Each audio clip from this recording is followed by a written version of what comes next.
সবাইকে নমস্কার জানিয়ে বলছি, প্লিজ দয়া করে কেউ কাউন্টিং এজেন্টরা এবং প্রার্থী ক্যান্ডিডেটরা তারা ভোটিং এলাকা ছেড়ে আসবেন না। স্ট্রং রুমে যেখানে কাউন্টিং হচ্ছে মানে সেন্টারে, সেখান ছেড়ে কেউ আসবেন না। এটা বিজেপির প্ল্যান। প্রথম 2-3 রাউন্ডে আমি কালকে থেকেই বলছি যে ওদেরগুলো আগে দেখাবে, আমাদেরগুলো পরে দেখাবে। এবং অনেক জায়গায় 2-3 রাউন্ড কাউন্টিং করার পরে প্রায় 100টা জায়গায় কাউন্টিং বন্ধ করে রেখে দিয়েছে। এবং কল্যাণীতে ধরা পড়েছে 7টা মেশিন, যেখানে কোনো মিল নেই। এটা টোটাল ফোর্সফুলি সেন্ট্রাল ফোর্সকে দিয়ে চারিদিকে তৃণমূল কংগ্রেসের উপর অত্যাচার করছে, অফিস ভাঙছে, জোর করে দখল করছে। এসআইআর নামে আপনারা দেখেছেন ভোট লুট করেছে যাতে যে সিটগুলো জিততে পারে।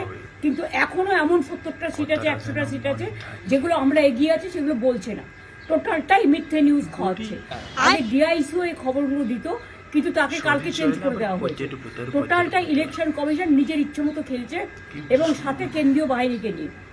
এবং আমাদের পুলিশরা টোটাল মাথা নত করে কেন্দ্রীয় বাহিনীর আন্ডারে কাজ করছে। সুতরাং আমি সব আমাদের কাউন্টিং এজেন্টদের, আমাদের সমস্ত পার্টির কর্মীদের বলবো, অত মন খারাপ করার কারণ নেই। আমি বলেছিলাম সূর্যাস্ত পরে আপনারা জিতবেন। 3 রাউন্ড 4 রাউন্ড কাউন্ট হলো, এটা 14 রাউন্ড থেকে 18 রাউন্ড কাউন্ট।